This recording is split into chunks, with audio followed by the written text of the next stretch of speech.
Let go. All right. There we are. Live as promised. How you doing tonight, Johnny?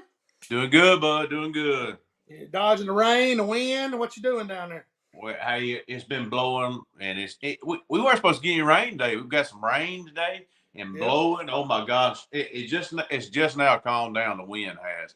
I was supposed to help a guy with some electronics today, and he showed up and his battery was dead. And I was kind of glad. Well, I was going to have to go find somewhere to hide from it to set his electronics up, but it turned out for the better. He's gonna get it charged and show back up tomorrow. So we're gonna get him hooked up tomorrow. There you go. Yeah. Hey, he didn't miss nothing today. Like I said, I was on the interstate for work back and forth today, and I had a trailer this morning. I was like, my God. I mean, it was blowing the trailer. You know, not enclosed trailer. I'm talking about just a car hauling trailer, and it was, man, it was getting down. It's been getting down for the last, I guess, 3 days. Yes, it has. Yes, it has. We got a pile of rain. The creek's already blown out. I mean, uh, hoping it doesn't get over the dock again. We just got all the sand off of it. But Yeah, I know you. That was a couple weeks ago. It done that on that yeah, Friday, did it? yeah, it did. Well, we got some people tuned in. Kobe, Lee Warren, Mitch Blunt, Scott Seals, Byron Weiss. Oh, good old Byron. Eddie Jones. He said it's blowing on Pickwick, man. I guarantee you it's blowing on Pickwick. Ooh. Man, old Wade Cole's tuned in. Oh, Miss Buckmaster herself from the Buckmaster Property Group. She's on here. Oh, Jessica. She tunes in now. She'll jump on here. I'm glad for her. As a new sponsor for the show, she'll get on here. Said we've got 50 people already on, and we're 2 minutes in. That's awesome. Appreciate everybody jumping on there because we got a great show tonight, man. We've got someone coming in later on. Excuse me, going to explain a fundraiser they're doing for Crenshaw County, and it's an interesting, man. He's got a good setup. He's got a lodge. He's got a great marketing group. It sounds interesting to me. They're raising money. Well, tell them kind of what they're raising money for, John. Just a summary. You know, that way when we get into it, everybody won't be lost. So I don't know if those of you that heard of Roll Tide Willie, Yeah. You know, he is a social media figure from Crenshaw County, and the guy we're gonna have here in a little bit, Wesley Horn. He got up with us, and they want to raise money for a scholarship program that Jessica and I are part of with the Kiwanis Club. So every duck they sell, he's going to talk about it when he comes on. It's going to go toward a scholarship for the graduating seniors of Crenshaw County. So we're excited about it. We're gonna have him on here about halfway through the show, and he's going to explain it. And he's going to have Roll Tide Willie there. He's going to be the one that gets the ducks out. And that's going to be interesting, buddy. He's a character, yeah. man. I watched him. They had him at the spring practice at Bama the other day, firing him up. I seen that. Yes. Wesley's brother, he helps promote Roll Tide Willie's social media. They were just out in California and did some shows out there, and it's amazing, just a little small town Alabama. Hey, you get a catchphrase, and that guy's a likable person. It's hard to hate on that fella because he fires up and gets everybody fired up. So that's fun. But what's his famous saying is don't give a piss about nothing but a tie. Yeah, blitz, mama, blitz. Blitz, mama, blitz. Oh, Tim Maddox, look at here. He said, good evening. A friend of mine, son, caught a 332 blackfish out of G's Landing on the Warrior River up here. Awesome. Wow. I'd like to see a pic of that. I hadn't seen a picture of that, Tim. I'd like to see that. That's a big old blackfish. Woo. Probably caught it bass fishing. Yeah. Probably throwing a chatterbait. Right. All the stories I always hear is I was throwing a chatterbait. I was throwing a jerkbait. Yeah. Oh, yep. Man. We got an awesome show, man. We got what I've done, guys. I'll explain it since there's 60-something people on here. I've taken some screenshots of some side scan and a still shot of live scope and trying to help you guys point out what you're supposed to be looking for. Now, what these pictures are, guys, you have a cursor on your unit a Humminbird where you can take that cursor and run it there and zoom in, hit the plus sign and zoom in to a piece of structure. And then on your Garmin, you're going to touch it and zoom in with your fingers. So this is a zoomed in picture. And I want John to kind of explain what we're looking at. I've circled some of it, then some of it's flat obvious because you can see the shadows. And So John, I want you to go so ahead, John. so if you're listening, if you're listening like on on a podcast thing where you can't see the video, it definitely probably will be helpful as we talk about this to go on go to Shane Jones Fishing Facebook and look at it, or go on YouTube and watch it, because you'll get a better visual. I can't always necessarily explain exactly what in enough detail. You just need to go look at it. Right. And everybody sees that. I want John to go into detail, what that black part under the boat that you see. And then when you start seeing the color in the side, what that transducer's doing, John. But you're not going to hear this on any other crappie show, I promise you. You're going to hear about how to catch them, how to reel them, how to lose lures. Nobody but us is showing you detailed stuff that most time you got to go with a guide or somebody that's been out doing it for a while. So that's why I thought, man, this would be a great topic. John enjoys sharing this stuff. And as I get better at putting pictures on here, I've been trying to blow up the full screen, and it's hard to do off my phone. But I've got some, and we'll go into this since we got 70 something people, and I know a lot of people's anxious about learning. But I'm gonna go into one of the first pictures. I appreciate all the comments and everything, but I'll go into some pictures like this John. This picture right here. Describe. This is a zoomed in portion from the left, or it's on the right side. Excuse me. Decide what the black is, John, and show what the fish are and the shadows and the root ball, and describe all that to people that's watching. Okay. As I view it, the left side of the screen is dark, and that'd be the center under the boat. This is the right side portion of my side imaging saw. All right. So that shadow you see, this dark solid image is the stump, and those white dots that looks like almost like a bunch of bees that have formed above something. Those are the crappie above that stump. Okay. To the right of them is the shadows that those fish cause, because that sonar beam shot out there and it didn't get returned back. When I say it didn't get returned back, that's what caused the shadows. That's what made those shadows. It sent that beam out and got that signal, and it didn't receive all of that signal back, and that's what made those shadows. Well, in this case, you get shadows, really distinct shadows, when the fish are far enough up in the water column. You understand what I'm saying? Where they're not just directly on the bottom. Sometimes How deep is this, John? We'll see some pictures here in a minute where it'll just be a white dot on the bottom. That white stuff on top that you see there on the more left portion of the picture, that is the fish. Okay. And the shadows are just where it didn't get the return. Those shadows is what tell the tale a lot of times, that fish is up in the water column, and that's what you're going to be looking for. Say like right here in this picture, I want to say that water might be 14 feet deep. They're halfway in that water column, and you can tell by how you're getting the distinct shadows from the actual white dots. Right. So but now listen. Don't ride around looking for this all the time. I took a picture of it for a reason. I was like, holy cow, that thing is loaded. And I sent it to Shane, and I said, buddy, you see this, it's game on. And if they bite, it is. But I think Shane just got a phone call. No, I'm cutting. I'm actually adding a picture because Okay. Go ahead. I'm adding that picture. I'm adding that picture that Shiloh sent me. So keep on talking about it, and I'll.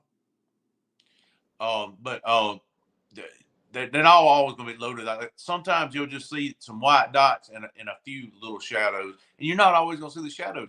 Those, when you come across a flat and you see those white dots that look like they're just right on the bottom, a lot of times that's fish. Those white fish suck down to the bottom, and you might see one, two, or some of them might not be those round balls.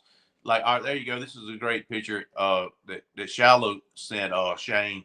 See, those fish are up off the bottom a little bit, but you see how close their shadow is to the white dot? That means they're just right up off the bottom. They're not suspended way up in the water column. If they were further up in the water column, you'd have the white dot, and the shadow would be further away from the white dot.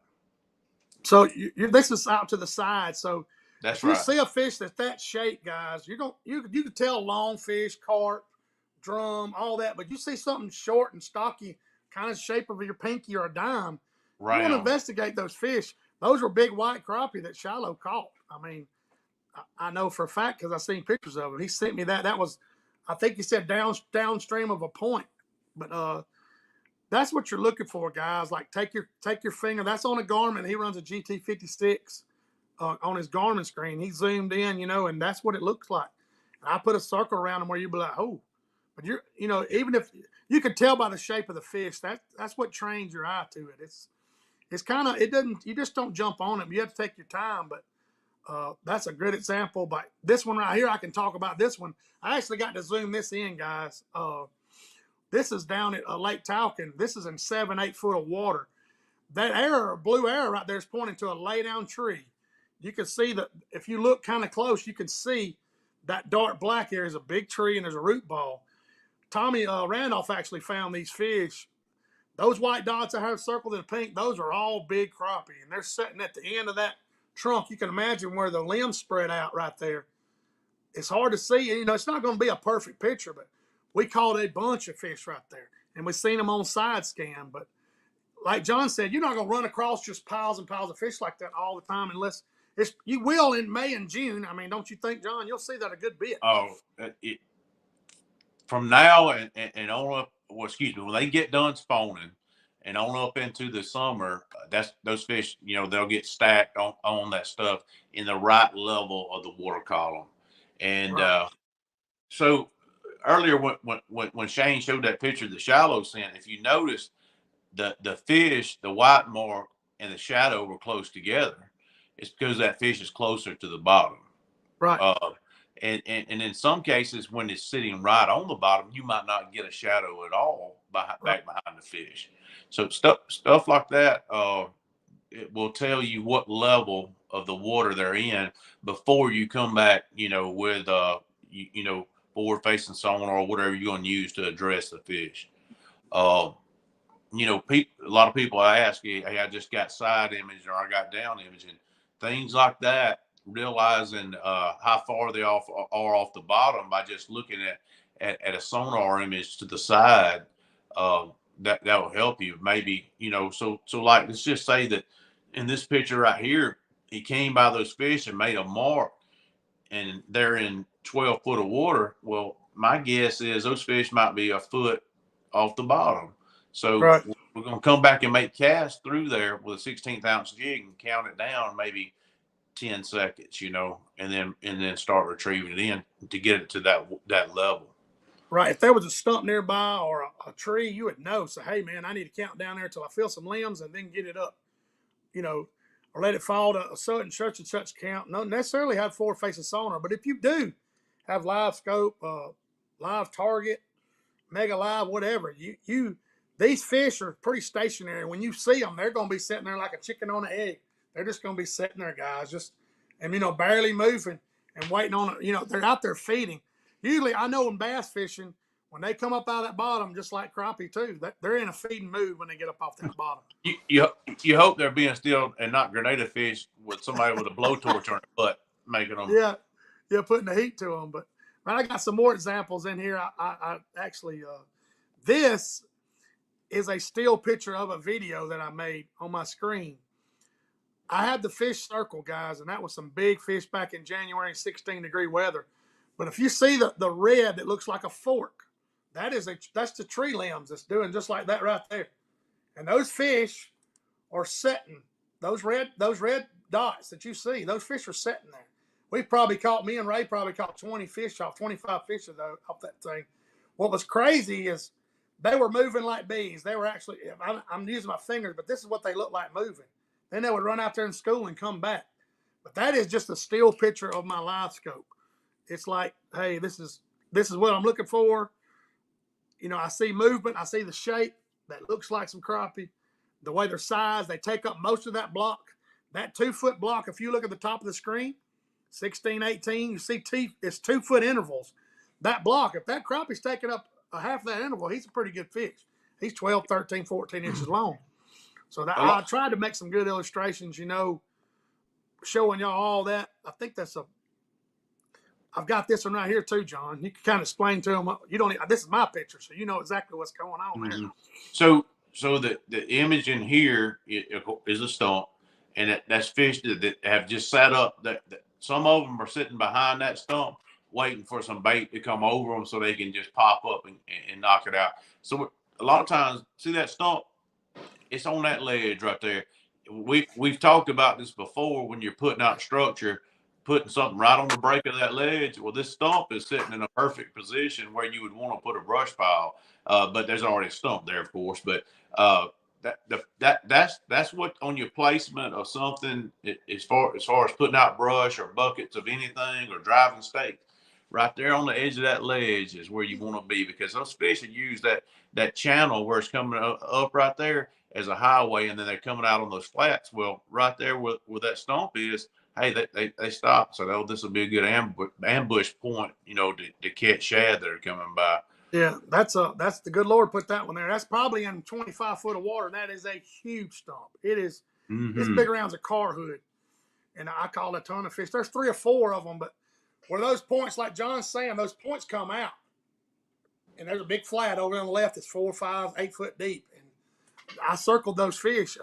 Those fish are hot. Usually, I'm not saying you're going to catch all of them, but you're going to catch you a good number of fish. Those fish are hot. Like John said, you throw your jig at those fish and come by, they're putting a move on. They're sitting on go, waiting to eat. So,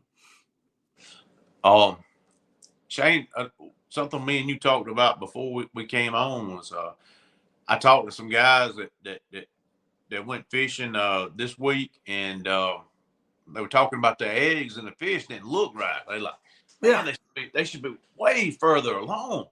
I said, bud, it's not that. Those fish have gone in and laid some eggs, and they've come back out. So if you catch some fish right now, and you're down here in the south where the water's been warm, and they're not all blood, got the big blood lines on the side of the eggs, and they just look like they're smaller. And like, man, that just doesn't look right. Those fish have gone in there and laid some of those eggs, and they might not lay the rest of those eggs that they've got. You might catch fish sometimes in June, July, August that still got some eggs left in them that they hadn't absorbed. They will absorb those eggs that they don't lay, and they don't always lay all the eggs that the females don't that they produce. So if you're seeing some fish that that that you've cleaned, and that just, man, they don't look as filled out as they should, and the eggs don't look as filled out as they were, they've gone in and laid some of those eggs. They didn't lay all of them. yeah, exactly. John was saying, you'll catch some in August, and they'll be big as your pinky. They'll look Mm-hmm. kind of shrunken. When they're full of big veins and you hit them and they look like grits, that's when they're laying them. Right. And the good Lord designed them that way where they make more than they lay. Like John was just saying, they do.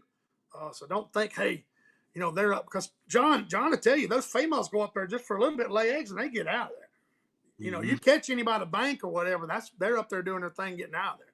Males hang out, and they're usually pretty aggressive, and you pop them. But we were just talking about that before the show. I seen a question on here. Let's see. Charlie Rice, there you go.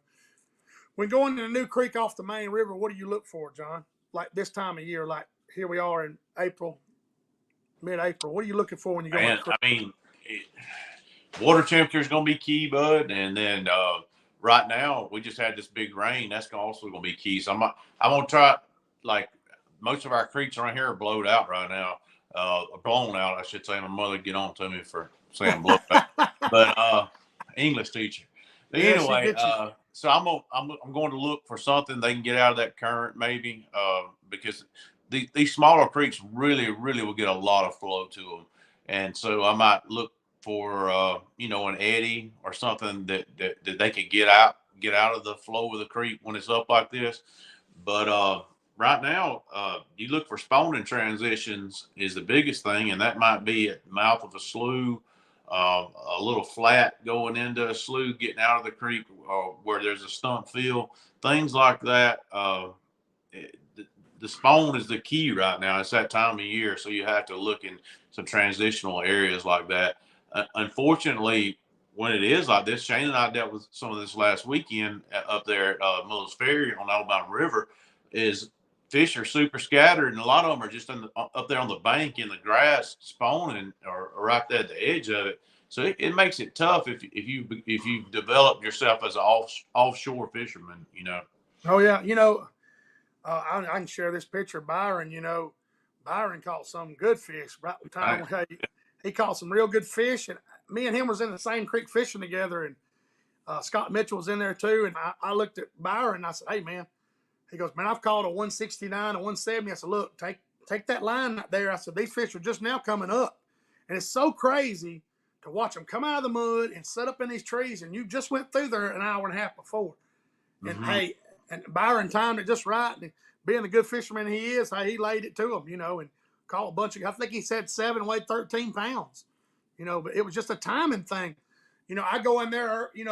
I was in there an hour and a half earlier, and I caught some decent fish in the back. But there's so many factors. People go in these creeks and it's not happening. But if at a certain, they're in there. Sometimes you got to be patient. And that's what happens when you hear a lot of people say, "I went in there the day before and busted them, then I came back and I thought about it all night. And I went in there that morning and they weren't there." Well, they're probably still in the same area. They haven't come up off the bottom, or they might have moved just a little bit. So don't get frustrated and blow out of there. Maybe go somewhere else and try it for a minute, then come back and try to replicate what you did the day before, that same time frame. It might just be a sun thing or a cloud thing, that made them come up, or barometric pressure. Oh, Just there's so many factors, John. I mean, current. I mean, watercolor. pulling People don't water. understand. Yeah, There's so many variables, especially in a river system, guys. A river system will humble your butt. Lord have mercy. yeah. I mean, I tell everybody, we talked about it. We need to talk about CrappieKast Camp here in a second. We hadn't even mentioned it. It yeah, we was a will. blast. But I told them, I said, a lot of these people that have fished lakes, and Mills Ferry is considered a lake, but it's really a river system. But I'm saying you fish lakes like that are true lakes, and you come to a river, something that fishes like a river system. You're like, whoa! You can go from hero to zero in a small amount of time, you know. And I promise you, uh, where you're going around busting these little brush piles and stuff, and feel like, hey, I got it on a lake, and then you go to that river system and you found you a stump with a bunch of fish, and you got your little pattern put together, and you go back the next day, you're like, God, I just got slapped in the mouth. Hey, get your rear end kicked. But hey, we'll go into the CrappieKast camp here in just a second before he comes back. He on talks about the fundraiser, but it will. You gotta pay attention, John. John kind of told me that if you're in the fish, pay attention to every contributing factor while you're catching them. Don't just catch them, but sit and think, hey man, it was kind of cloudy. Hey, the sun was bright. The water was this color. Water was this temperature. I don't care if you take notes or mentally take notes. There's a reason why. It's just like deer hunting. If a deer shows up at a certain time, there's a lot of contributing factors why he's there. You know, and that's the same way with these fish. But let's talk about how successful Crappie Camp was, John, before he comes on and talks about the fundraiser. I mean, man, what a good time we had. Man, we had CrappieKast Camp, and it it was just a fellowship of people that enjoy us doing this show. And we had a lot of people that contributed, but we want to give a real special thanks to Bill Lolly. Oh yeah, Bill Lottie's a champ. Bill Lolly showed up and cooked and brought fish, but it go. Greg Hammett bought fries. Shane is running a double burner. I was running a burner, but Bill Lolly, he's always been a super kind guy to the show, and man, we just want to just pour our heart out to him, and say Oh thank you. yeah, he's as good as a guy as they come for sure. But I mean, it just anything. But Byron brought a table for us to use. People, so many people did so many things, and we had a lot of people show up. Some of them drove like what 5 hours to come Oh, it was hang. crazy. The guy said, "Hey, I'm so and so.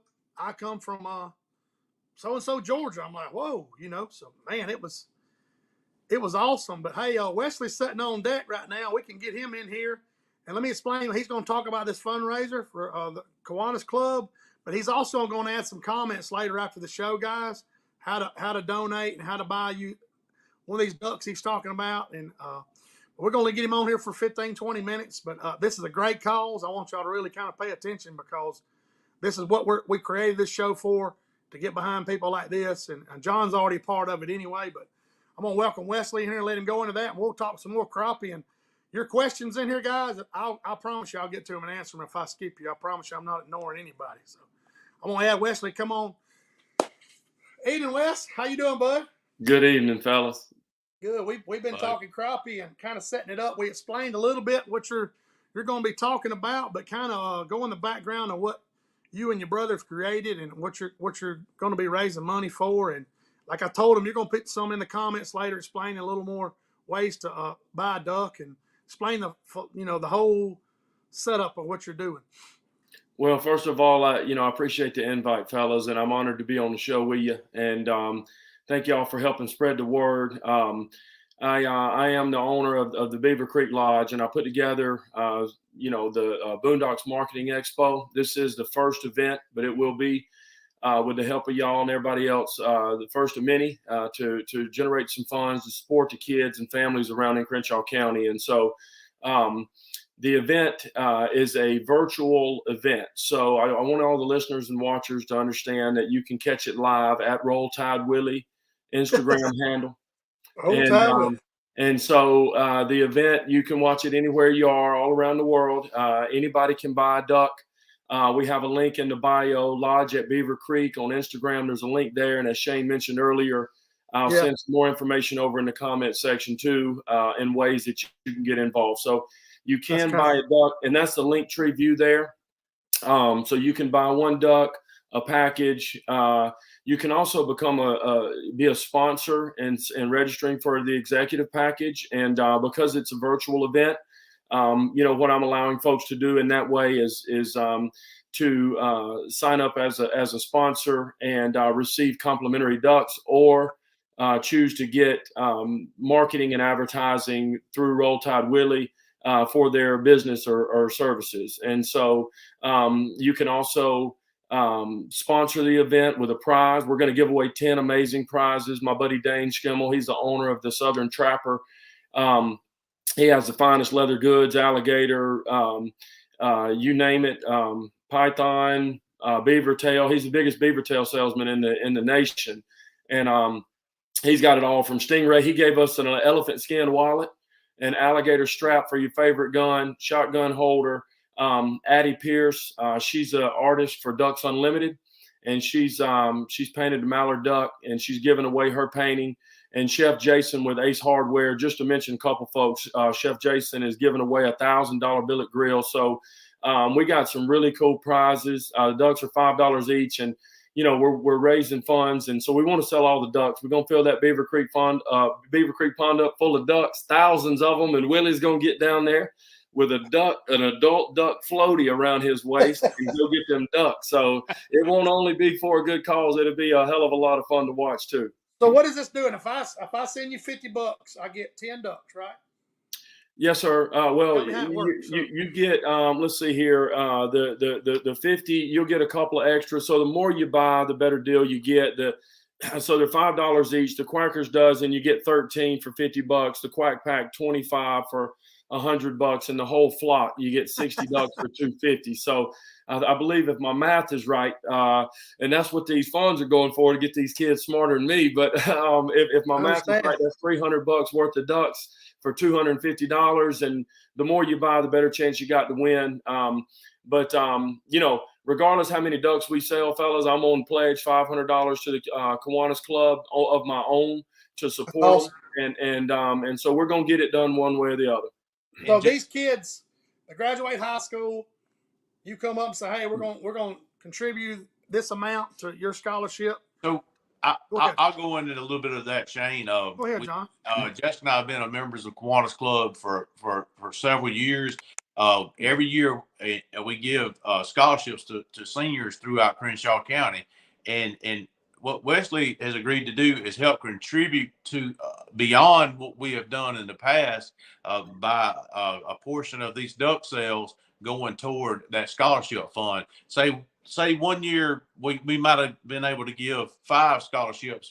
We're hoping that with this, Wesley can help contribute, and let's make it 6 scholarships. For through 4 graduating seniors.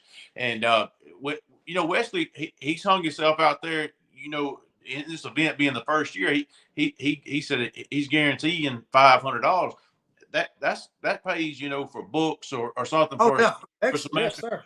And Jessica and I, we're committed. We're going to buy the flock package. Is what I saw, and we're committed. Jessica and I are committing $250 to it, and we're excited about it. I plan. My plan is that if we're available, I want to come and be there and be a part of it. But Wesley, go ahead and go more into it and talk. You talked to us a little bit about Roll Tide Willie and how y'all. Yeah, a lot of people. There's a bunch of Alabama fans on here, and so they want to know about him. And then, like I said, Wesley's going to add in the comments the details where you can get a hold of this if you want to be part of it, in case you missed something. So. Well, thank you, and thank you for that, John. And for anyone that sponsors a gift, again, it's a virtual event, so it's online. But anybody that sponsors an event or buys an executive package, we're going to give 3 tickets to that executive package. You can bring 3 guests with you, John, and come on down there, and you can get some live stuff with Willie and Chad. Of course, they'll be on site, but that's how we're allowing people to come in. And what we want to do is connect people that are in the giving and in the industry. It will be. There's a lot of things in it with the outdoor industry, but that doesn't limit folks from getting involved. And so I did want to mention that. And and another thing too, Willie's he's a good-hearted man. I know my brother Chad, too well, but he's good-hearted too, a good Christian fella, good morals, and I love them both. And so many people around the world's been good to them, including Auburn fans and everybody else. And so Willie and Chad are working real hard with me on this to scramble to get as much marketing out there as we can, and they want to give back as well. And so it's real important that I mention that because Willie is putting together a lot of different videos to advertise for the gifts donated to market for those companies, and then also tell a little bit more about what he wants to do in the community. And so this is big for Willie, and so we're happy to do it. And they got over 100,000 followers on social media. I mean, close to millions of views on a lot of videos. And so they're everywhere. I think, Willie and Chad were out in Paramount in LA shooting a movie with Paramount with Drewski and Vaughn, Theo Vaughn, and a couple other guys. And those guys are hilarious, man. Them boys are everywhere. And so, we want to entertain, and and Dave with Barstool Sports did a lot of fundraising to help Willie, help us all to get Willie in a house. And so Dave Portnoy has been real good. And so he'll, I'm sure, be somewhat involved. And as I mentioned earlier, Hal Schaefer with Drop Zone TV, he's going to do something too, fellas. So I would love for anyone out there listening, not only in the state of Alabama, but if you have any interest to get involved, please reach out. If you can't get in touch with me, holler at Shane or John, and let us know what we can do to help you and to make this event, most successful, and do some great things for the generation of tomorrow. That's good, man. I appreciate it. Like I said, be sure to go in to check these comments, guys, at the end. Wesley's going to put some information down there, but I know it's we could do a whole show on that, but I just want to get on here and give him a little platform to get his stuff across to everybody and kind of get the ball rolling on this. When is this thing going to go down, Wesley?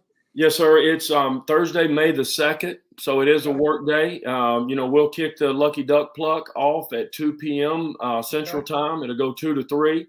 We'll have those giveaways there. If you are a sponsor or donated prize and you do attend, we're going to open those gates up at 10 a.m. and we'll have some mingling going on. And my goal there is to showcase the land, the property. If anybody wanted to do an event for their company, to come in and check it out, because there's quite a bit of space, and it's a beautiful property. So I'm happy to help and get some some input in ways that I can assist with those corporate events for people locally or elsewhere. But it'll be Thursday, May 2nd. 2 to 3 p.m. at Roll Tide Willie live on Instagram. The Lucky Duck Pluck will go down. So make sure if you bought a duck, check it out, and see if you won that prize live, because Willie he'll be cutting up and calling names whoever wins. So it should be a lot of fun. I guarantee it'll be exciting. Mitch was just asking. He said, "I got 100 for that. Where'd I send it, Mitch?" At the end of these comments, Wesley's going to put all the information in there, and I'll try to share it on the page. Also, Mitch, just be looking out. That way, it's a link tree. You can go in there and buy your duck packages. So, Mitch, I'll send it to you on Messenger, and I'll text it to you too. Yeah, we got some loyal people that, hey, I'm telling y'all, we're blessed. These same 190 people get on here every week, and they ask questions, and they keep it flowing. The show's easy to do. They make it just as simple as sitting there like they're talking in your living room. So they're real supportive of everything that we've been part of, Wesley. So, well, that's a great blessing, and it is for me to be on here too. And I know you boys love fishing, and congratulations for all the success y'all have had. Yeah, man. We'll have to get you back on here for sure. Hey, it's on the house. If you boys want to come down to the lodge and go fishing, just put my 15-pound bass back in the pond. That's the one fish you don't have to worry about messing with. Yeah, we don't mess with them brim, but hey, we won't mess with them on green fish. Yes, sir. No, yes, sir. Well, it's a great honor again, gentlemen, and let's do it again. I look forward to chatting again, and let me know what I can do to help. And all y'all followers, we appreciate y'all listening and watching on the show, and thank y'all for your help to support the kids in Crenshaw County. Thank you, buddy. We'll see you. Have a good night, man. Thank y'all. You too. Oh man, that's a good cause, man. It's always exciting when people don't understand. When me and John talked about this, I was sitting at the table over there, and the first time I tried to go live, it was a you know what show, and it was funny. And then all of a sudden, now you're reaching out to different people, raising money and networking, and it's so funny how it just grows. But it's because of you guys. I mean, it's not a cliche thing to say or nothing, but it is. I mean, the people that follow us, and we have a great following, and as it grows, and I wouldn't have it any other way. Somebody said you got a birthday next week, John. Who's that right there? Oh man. Everybody remembers my birthday because it's income tax day. So oh yes, it is. Yes, you'll never forget it again. Yeah. Yeah, that's it. Oh, big Ray's on here, man. Let's see. Bubba Hanson, I appreciate Bubba tuning in. Oh, Angela and Chris Crutchfield, you talking about some good folks, man. I enjoyed hanging out with them. We had a big time sitting around the fire and Don and watching Creek make popcorn. I mean, that's some good stuff.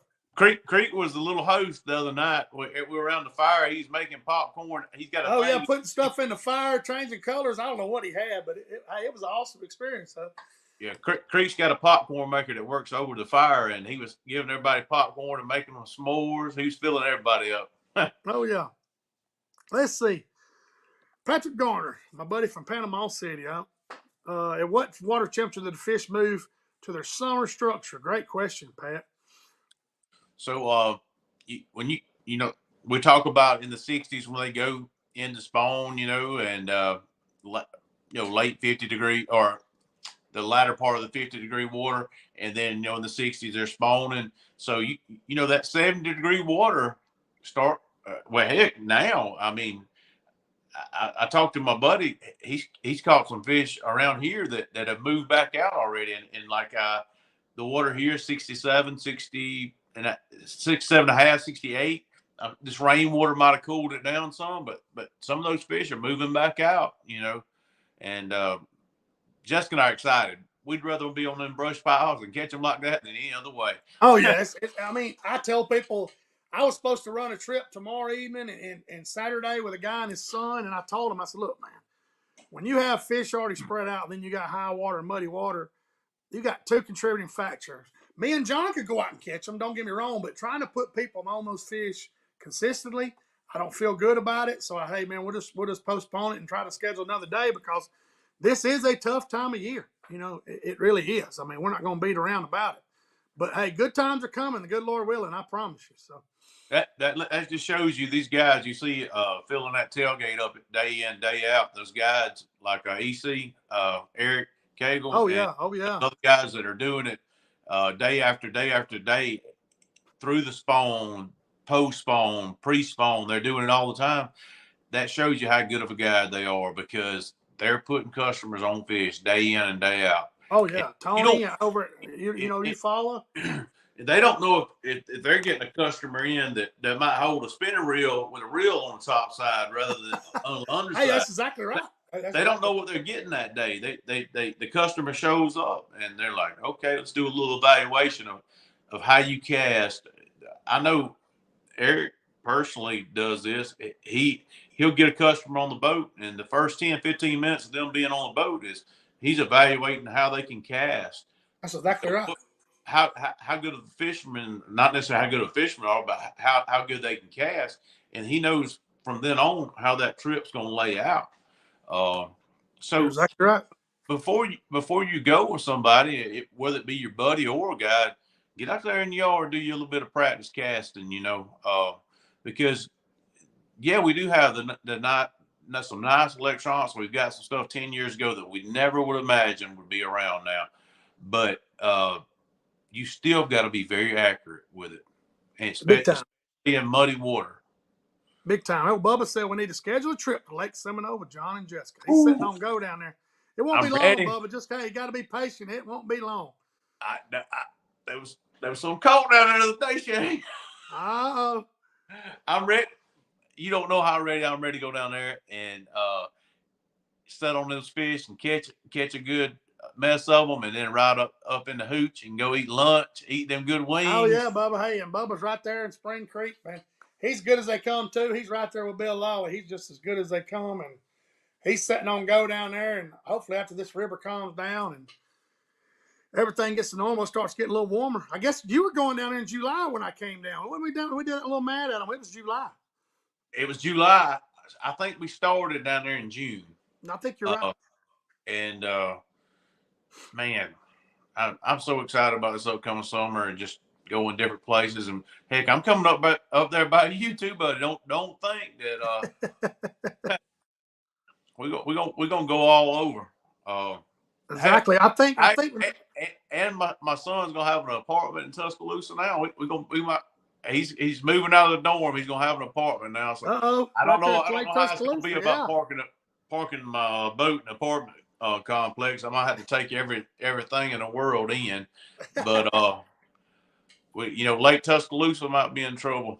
Yeah, hey, they've been posting some fish, but we talked to Chris and Angela, and we haven't ruled out. We want to try to do another CrappieKast camp, at least one before it gets hot. Might try to do two. I don't know. It's up to everybody. If we can get together and do one in May, and if we can get, I know we can do one in June. That's probably better for us if we shot for June. Yeah. All right. So with Chris and Angela, we talked about Lake Eufaula, Alabama, and postpone Lake Eufaula, Alabama will be on fire. It'll be all you want to do. We need to do that. And I think we need to plan it for June because I think May's going to be kind of, you got graduation going on and all this stuff. If we can plan it in June. We might could get like that third week in May or somewhere before they get over into that summertime blackfish aggravation. We want to still catch them when they're postponed. Hey, I'm hungry. I'm trying to look at the calendar from here. What weekend is that? The third weekend in May, John? You got me. I'm trying. Hold on, I'll tell you exactly. Heck, I can walk normally I got Jessica here with me. She'll be rattling it off. I know she'd be getting on to me and you about missing questions and everything else, but that's the 18th is Saturday, John. The 18th and 19th. Okay. That's a May. That's a weekend. Then you got a couple of weekends for Memorial. So the 18th and 19th, maybe we can make that happen. I mean, I'll put it down here. And it's kind of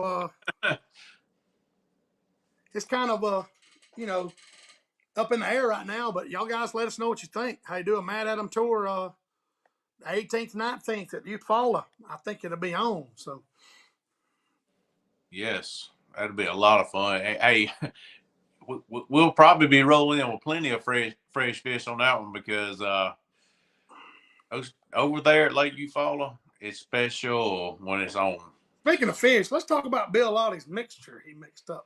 Yes. I cook fish pretty good, and it was and then I went over there and ate his. I said, hold on just a minute now. I mean, hey, buddy, Neil and Ashley were talking about it before I could get over there, and Ashley doesn't like crappie a lot. She'll eat it, but she, hey, did you eat Bill's fish? I was like, hang on just a second now.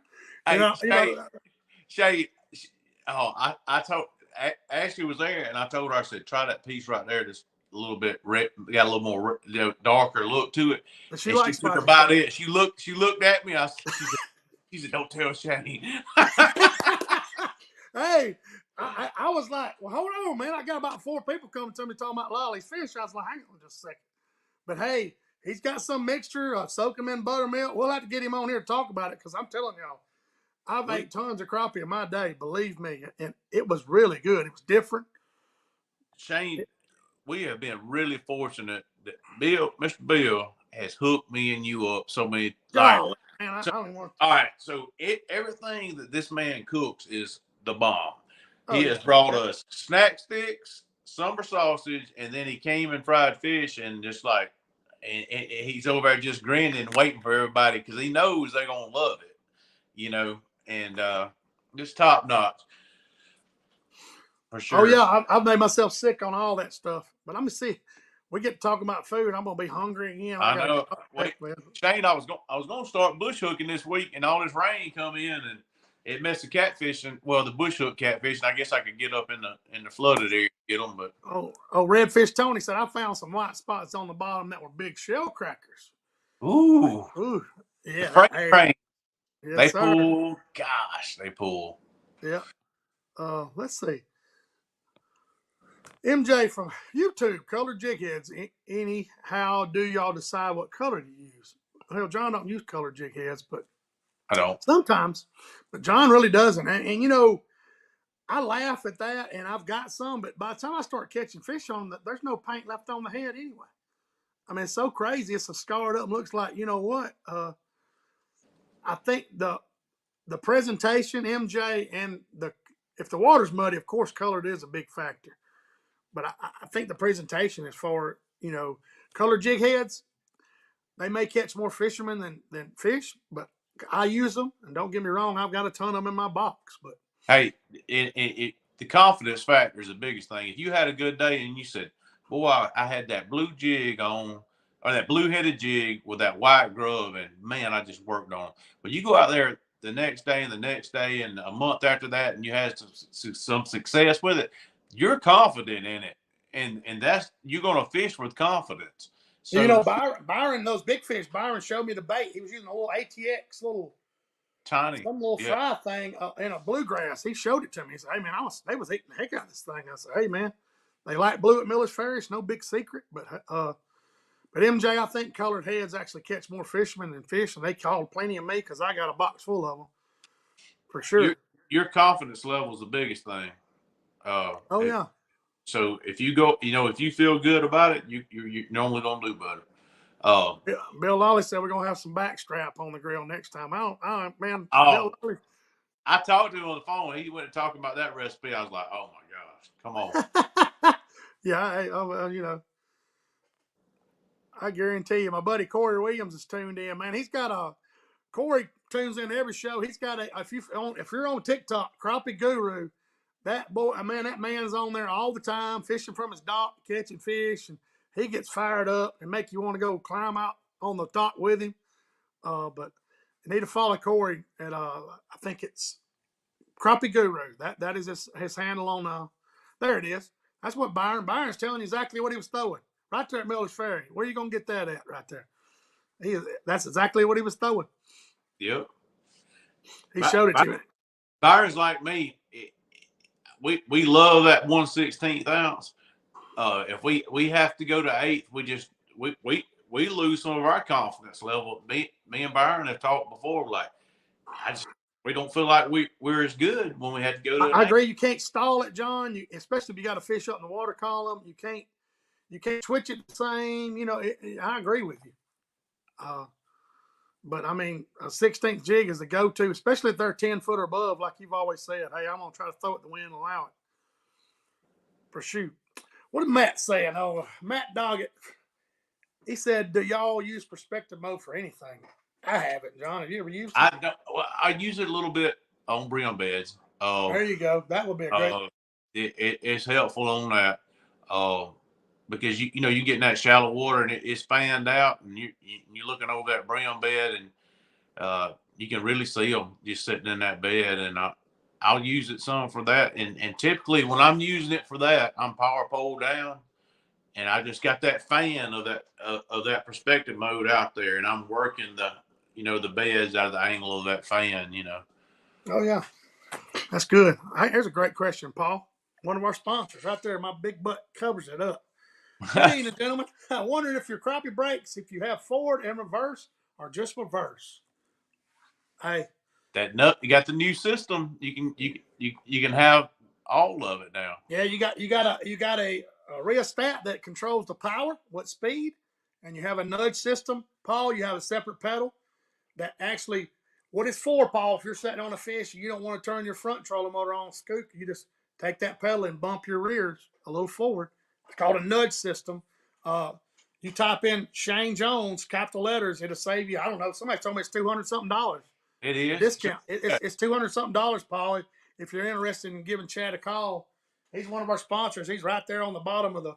I talk to him about every week, and he's hard to get a hold of sometimes. But he's buying them up and building them as fast as he can build them. But he has a nudge system, Paul, is what it's called. That was a little tournament called the Bassmaster Classic. Yeah, this is small. Yeah, that they just had, and those power brakes on the back of the winner's boat. So yeah, Justin Hamner had them on there, and he talked about he has the sidekicks on his power poles, and he was using them to slow him down and stay on the fish. And the good thing about power brakes, Paul, I paid retail for them. John did too before he even sponsored us. I mean, I'm gonna go and tell y'all. mm-hmm. And it's so nice to be able to point that trolling motor or your transducer at that fish and to be able to adjust the boat with that pedal without taking off the fish. You can watch him the whole time. But that's what's cool. But he has been good to us. Big time. Chad Clifton has been so good to us, and we appreciate everything. Big time. There's old Dave Haas from YouTube. We got a bunch of people tuning in from YouTube. Thank you, guys.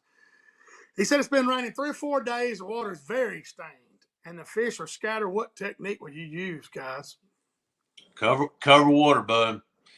It gets terrible. It's like they've lost all their buddies, and they're trying to get the band back together.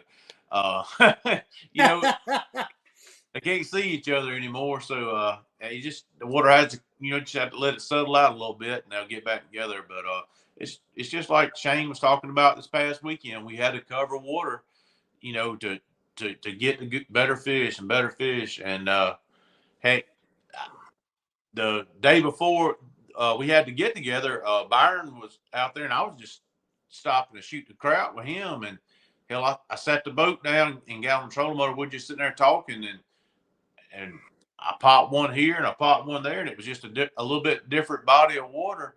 And he cut out to the left. He was catching some, and just had to cover water. And I had gone through a long stretch of timber, and really had only caught a few, but when I stopped right there in that little area, they were there. Yeah, it can be caught, Dave. They can be caught in that, but like John's saying, if you're using live scope, man, they will move up in the water column. I caught some the other weekend. They weren't but that deep, and that's long rod territory, but I did cast to them, and I had to be pretty accurate to get them to spin around to get a reaction. But if you just got to cover some water, look for those fish set up. Don't pass up a fish in dirty water that's real high in the water column. That fish is sitting there 2 foot below the water this time of the year. She might be up there sunning. Yeah, that's what they were doing, John. John's like, they're sunning. That's why I'm going to bust their rear end.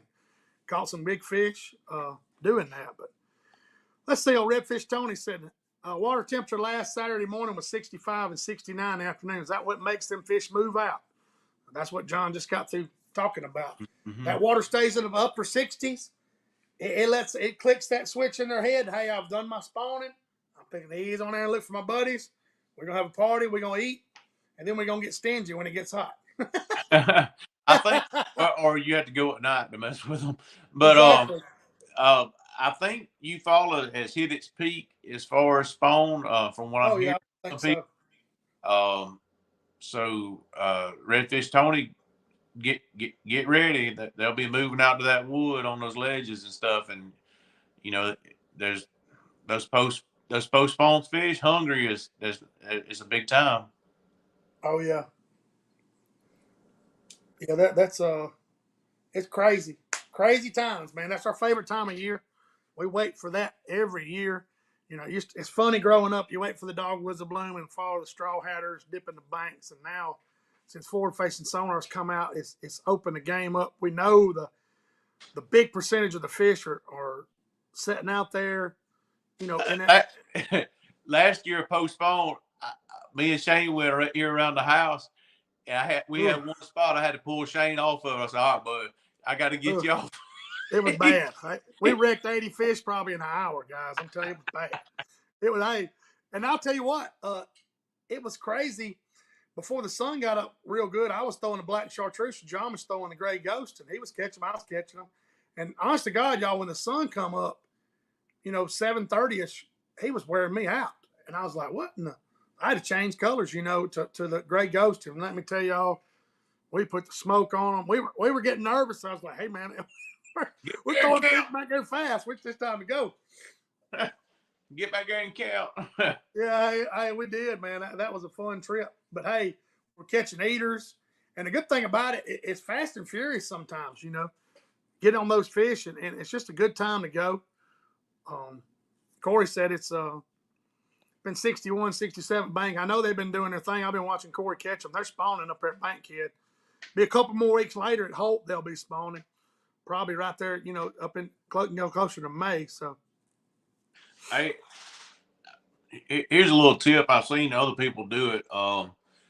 When you get on those fish and you're like really beating on them, if you ever notice, like when you're throwing fish back in the live well, like Shane's not as bad, but my lids are aluminum, and so when I'm throwing them back there and they hit on that edge, it'll make a place on that fish, and when you get ready to clean fish, they'll have like a blood mark on them. Bruise, yeah.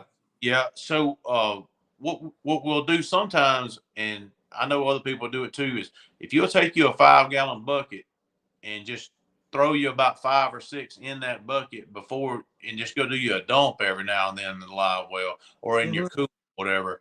Instead of throwing everyone back there, your fish won't be a skin up at the end of the day, and you'll get better looking fillets. But just a thought, but that's when you're really beating on them, Oh yeah, hey, John, I think we were throwing them in the bottom of the boat and everywhere. Yeah. They were hitting the one time. I said, Shane, I think we got about 3 misses back there. We need to do some cleanup. Cause they were flopping all in the back of the boat, man. My little live well now is just right there behind you, so it's not really bad. You catch one of them old fat girls though, it's hard to get them in there. So for sure, man, it's been a great show. Probably more information given out in this show than probably any show we've done. As far as the side scan, y'all go back if you're just now joining us. Y'all go back and watch the first of the show. John was spitting out a bunch of information, and we're proud. We're proud to bring that to y'all because I told him we was going to try to do that, and because a lot of people were like, "Hey, man, I don't know what I'm looking at with the side scan," and try to explain a little bit. It's not going to be perfect, but we'll try to get more and more into it as you guys give us suggestions. I promise you. So, let's see. That's what Scott Seal said. Blackfish went from falling in the morning to choking in the afternoon. That's the way it is, man. It's so crazy. I talked to Scott on the phone yesterday. You gave him my number. Yeah, he actually was asking me something about his screen. I said, man, call John. That's what I do. I think we got him fixed. He hadn't got to go back out yet, but we're going. I've heard of people bleeding them out. Jason Kimmel said, you ever bleed them out? My buddy swears by it. I've never bled crappie out. You ever done that? I've seen catfish do that. I have catfish, but not crappie. I have, man. It's a white, Let's see. Man, I'll make sure I didn't miss any questions because this hour flies by. I always laugh. Everybody's like, we know you from Alabama. You're saying crappie, not crappie. Yeah, crappie. Let's see. Michael Hammonds, what is the general consensus of catch and release weight? I've challenged myself to release anything above 175. Hey, that's a great number. I mean, they start getting that big, they don't fry up well anyway, Michael. So That's right. And I try to lease everything around, 2 pounds and up. And, they just, especially if I've got a lot of fish in the live well, Mike, I'm not going to, and a take lot, one. a lot of it's contingent upon which lake you're on. Like some lakes, like you'll struggle to ever catch a 175. So, Exactly. So, but I mean, a lot of these lakes that are like overpopulated with little fish, they probably would do well to just let it be a free for all, keeping a lot of those small fish. Um, and those big breeders letting them go. But I'm not a biologist. I'm probably not right, but yeah. each lake's different. If I'm on the Alabama River and I'm sitting out there fun fishing, you wouldn't dare see me keep a fish that was over 2 pounds or two, in that range. But it's to each everybody's, do what you want to do. Uh, we're not It's all certain personal preference. to do, yeah. It is. But hey, like the Demopolis guys, it's full of 9, 10-inch fish. And people's like, we keeping that. Hey, man, if it's 9 inches, hey, Oh, we're going to keep it because they fry up great. That's the best eating fish in the water. I mean, everybody's got their pride. Hey, them things, but I'm telling y'all, if I'm going to eat some fish, 9, 10 inches is perfect for me. Jessica and I are fortunate enough we catch a pile of fish. So when we go out there, we're looking for that 10 to 11 and a half inch fish, and that's what we're keeping. And we're I guess we're almost fish snobs at this point, being picky about it. But that's what we want to eat. Oh, yeah. You do the mud flap thing with a 10-inch, 11-inch fish. That's an awesome way to clean it.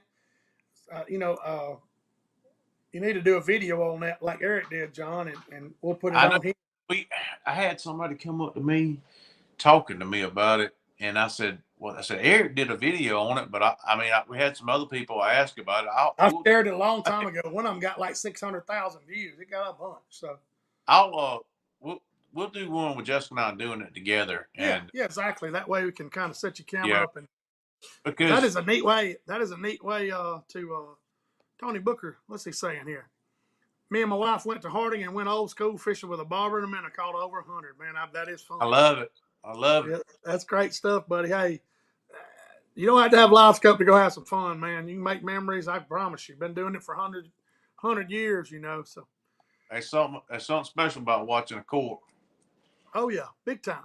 We're gonna end this show, man. We had a great show, man. Awesome show. Appreciate Wesley coming on here. He's gonna make some comments on here how you can donate to the cause there, and he'll go into detail.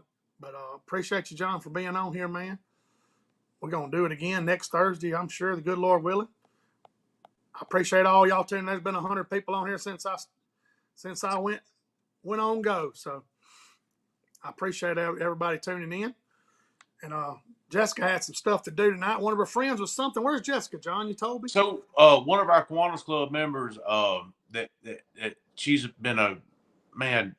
You got those people that want recognition for stuff, and that do stuff.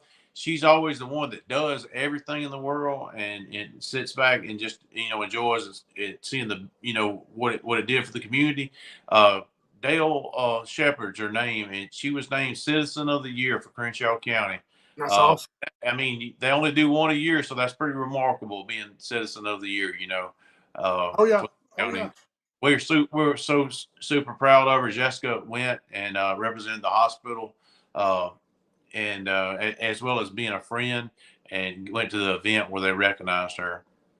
Oh yeah. And we appreciate everybody tuning in. We're gonna end this show. John probably gonna hunt him some dinner. I am. Gosh, I I am. guarantee you, man. We're gonna be back next Thursday, guys. Give us some suggestions on shows, guys. We'll try to keep going with the side scan and the down scan, trying to help y'all utilize all these high-dollar electronics you have. I mean, everybody buys them and trying to learn them and everything, and we try to help y'all as much as we can. Appreciate you hanging out, John. Appreciate all y'all.